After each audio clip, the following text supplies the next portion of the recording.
Apparently, Meghan Markle is frustrated by rejections from designers.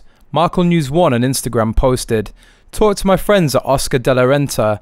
NUTMEG'S number has been blocked by the designers. They were warned, I warned them too. They were warned by the Hiltons, who are their good friends.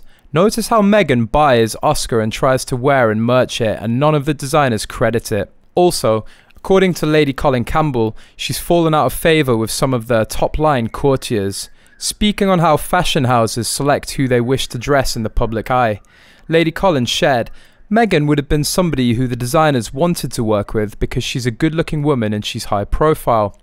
She's slim and an attractive woman, so of course when she was flavour of the month, they would have wanted to dress her and did want to dress her.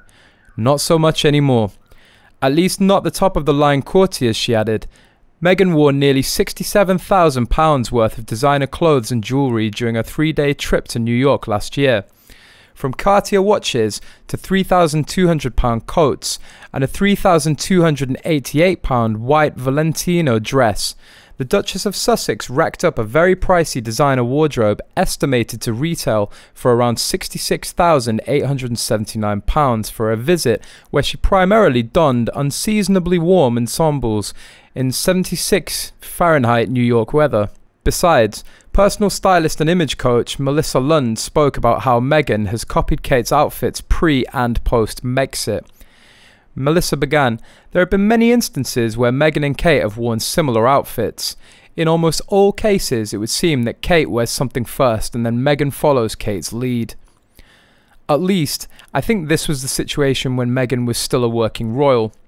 Meanwhile, Meghan Markle's dream of potentially running for the US presidency has been torn apart by a leading expert who warned she has zero chance of ever entering the White House.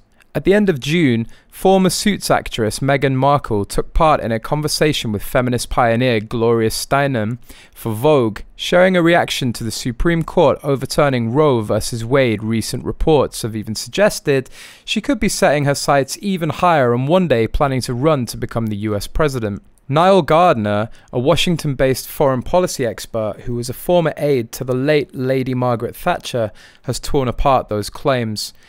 He told, "Meghan Markle is clearly quite delusional if she thinks she could end up as President of the United States.